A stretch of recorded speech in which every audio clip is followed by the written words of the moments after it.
The proposed title for this thesis is Prohibition Legislation and Repeal in the USA 1919 to 1933, a Wicked Problem. This presentation will explore the attempts of the US federal legislature to curb excessive drinking. I'll present the major players and cultural forces at work before moving on to methodology, definitions, and historical analysis through photos, excerpts from newspapers, graphs, and images. This will lead to research questions. We will then briefly look at modern-day comparisons before considering avenues of publication. First and most important is the question: what lessons will we learn from Prohibition that can be used to inform future legislation and enforcement in the field of prohibitive law? During the period of 1929 to 1933, considerable restriction was placed upon alcohol sale and transport in the United States of America. The USA comprises the green area on this world map from 1910. Prohibition was enacted against a backdrop of conflict. Newer immigrants from Ireland and the continent were generally opposed to Prohibition. These immigrants operated large brewing interests. Many were Roman Catholics who considered that Jesus Christ drank wine. And people in cities also enjoyed a drink, as did the young and the working man. Saloon owners supported the right to have a drop, and the states were concerned about the growth of federal power. Supporting Prohibition were rural people and the earlier settlers, who tended to be of a Puritan Protestant faith. Commercial interests prefer that people spend on their products rather than beer, and industry wants a sober worker. The temperance movement generally consisted of older people and those supporting family values. Together with the unlikely ally of the Ku Klux Klan, they elected federal prohibition-favoring politicians. From this conflict of cultures and values emerged black-letter law, an amendment to the Constitution, and a National Prohibition Act.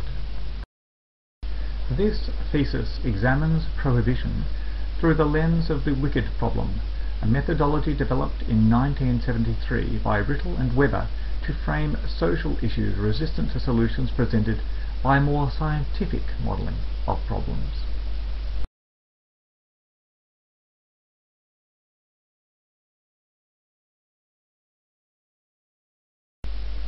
The prohibition of alcohol is a legal solution to a social problem.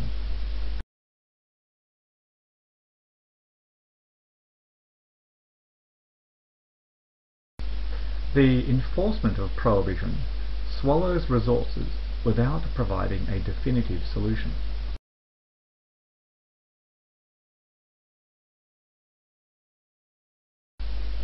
Contrary to the idea of some temperance movement supporters, people do not stop drinking. Prohibition merely raises the bar of difficulty in accessing alcohol.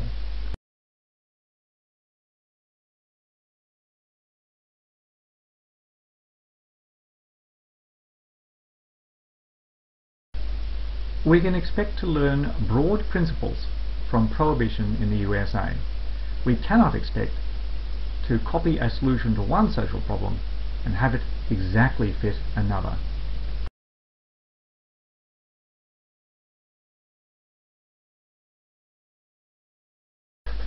Every attempt to solve a social problem is an experiment that helps us learn more about the problem itself in ways that are often expensive and difficult.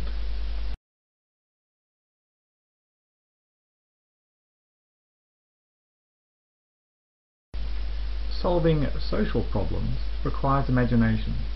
It is simplistic to think that there is a simple solution.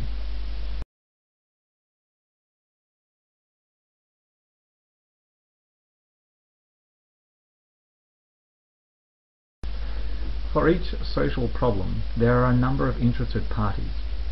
These parties must learn to work together to resolve the problem.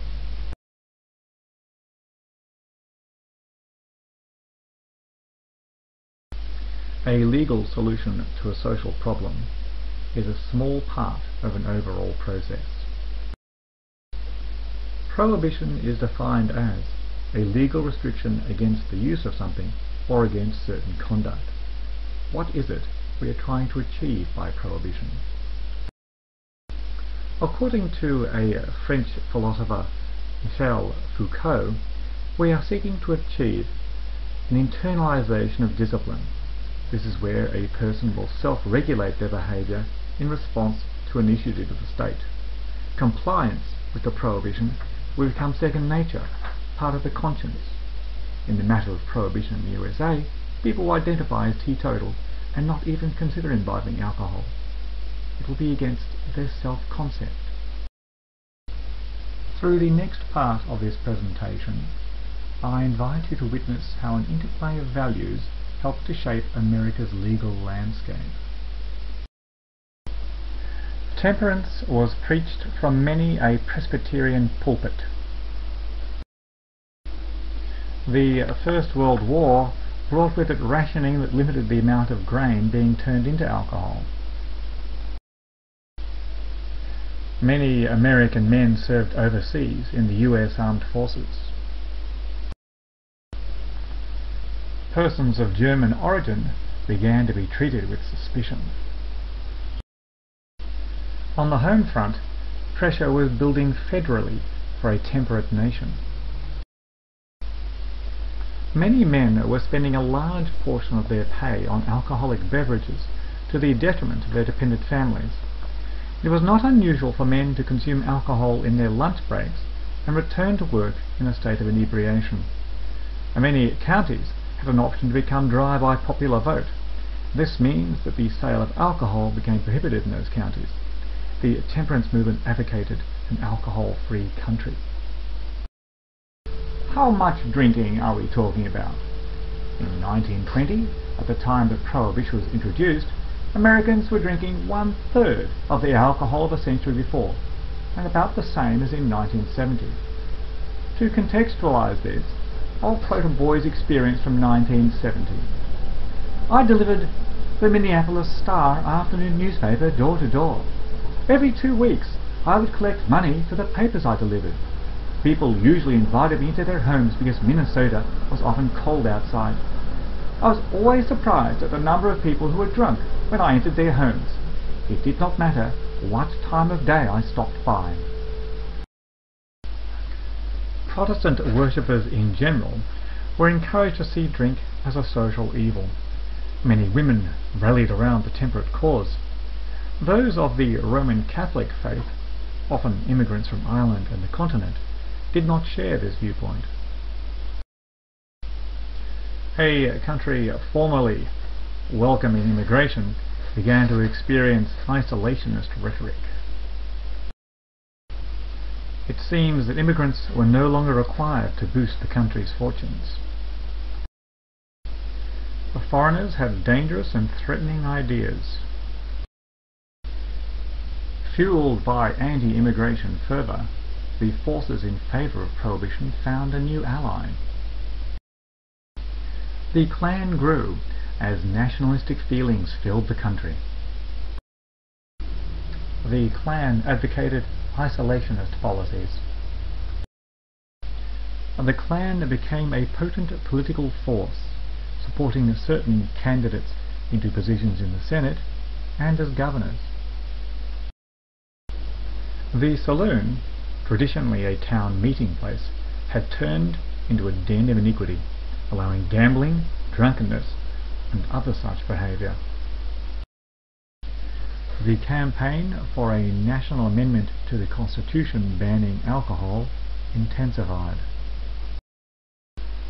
Appeals to family values politically trumped the dry freedom for the individual rhetoric. Industry leaders saw in Prohibition the opportunity to sell more of their own goods to the American populace, rather than having that spending escape into the pockets of the mainly German immigrant-owned brewing industry. Industrialists also considered that a sober worker is a productive worker, and that industrial processes will benefit from safer and more attentive workers. Although women could not vote in a federal election, they could still exercise power. The Federal Senate, on August 1, 1917, passed a resolution calling for an amendment to the United States Constitution.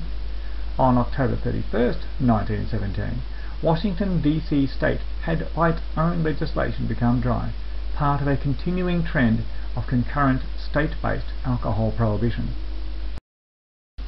On December 18, 1917, Congress passed a revised resolution to amend the Constitution and passed this amendment to the states for ratification. 13 months later, the 36th state ratified the proposal, passing the amendment into law. And so the experiment began. In legal terms, the transition to a teetotal America was achieved through the National Prohibition Act.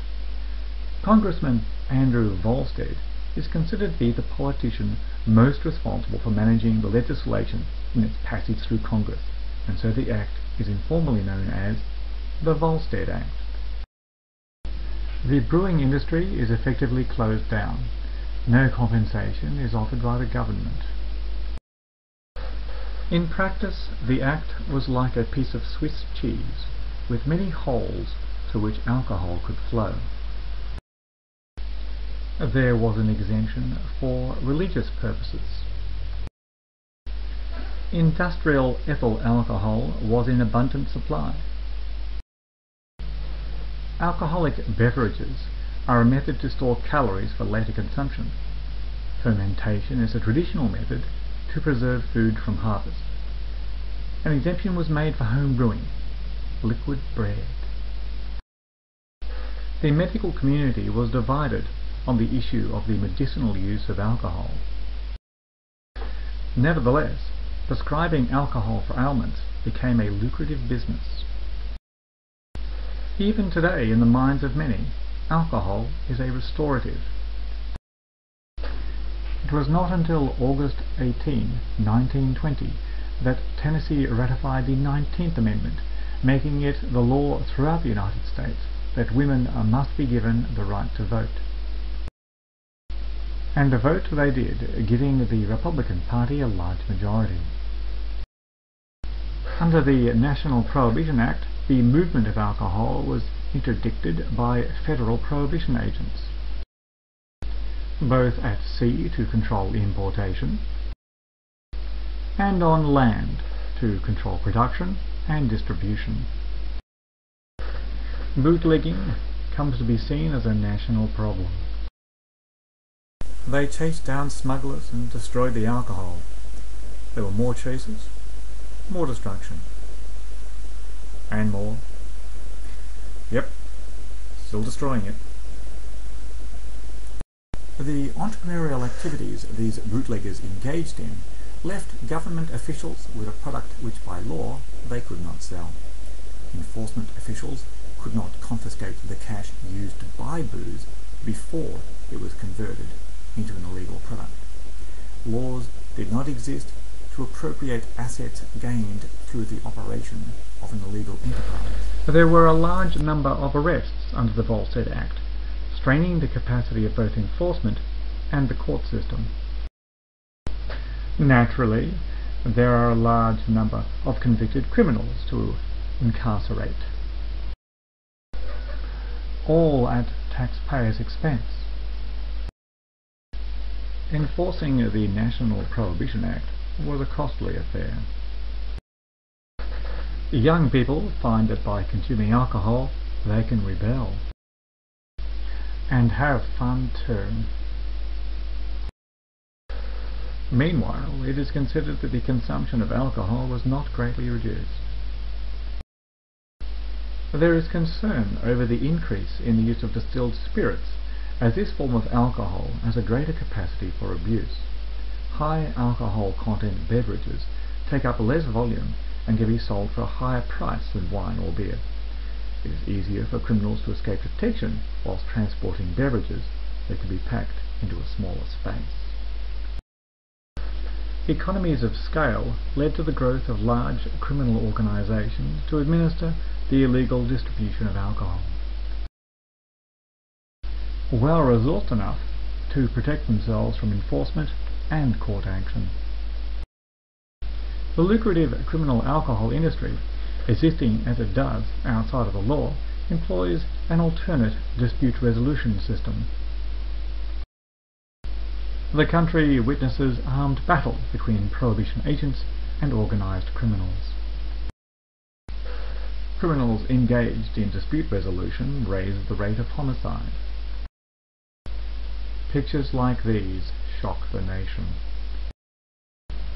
These issues create much controversy, and yet there is a sentiment amongst voters that the amendment is non-repealable.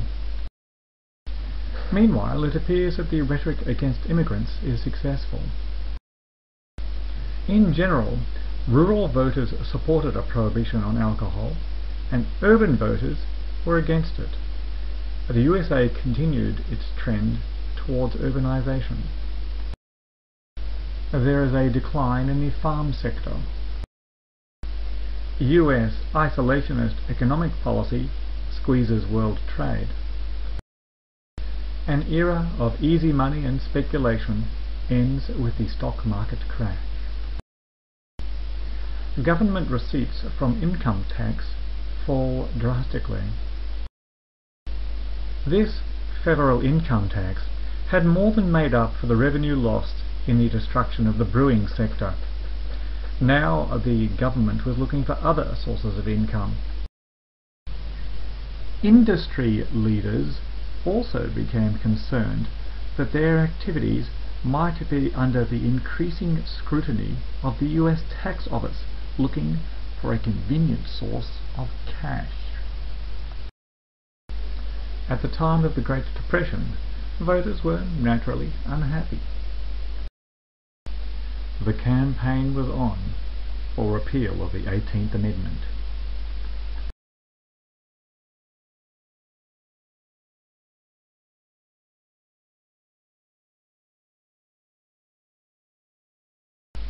A campaign that succeeded.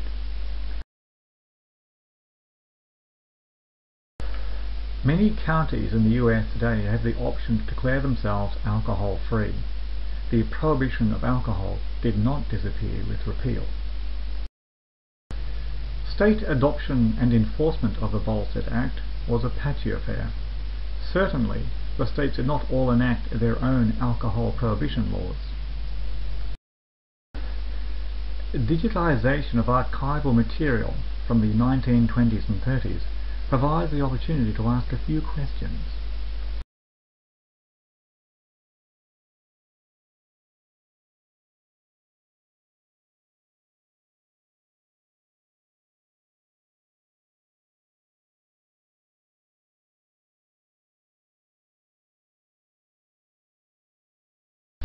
Congress repealed the 18th Amendment, but in doing so, did they merely give legal recognition to the fact that prohibition was a fiction?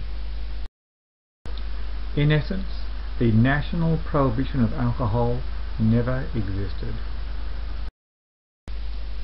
Excessive alcohol consumption? A social problem. Prohibition? A legal solution. The result?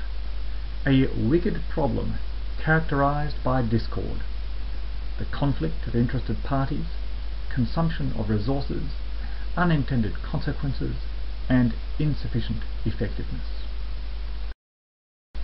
There is a place in the world where alcohol may be legally obtained, yet still has effective prohibition.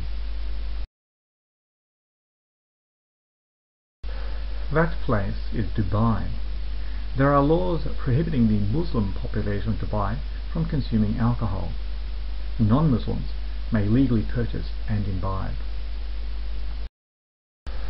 Dubai maintains a resolute schizophrenia between Muslim and non-Muslim, a cultural apartheid, if you will. Foreigners may drink. Yet there is zero tolerance for any form of public drunkenness. An Australian federal government law, often described as the intervention, represents another opportunity to contrast and compare liquor laws with the laws of the USA during Prohibition. This brings us to the important task of the thesis, that being the writing. This raises the question of where articles on this topic may be published. Here are a few.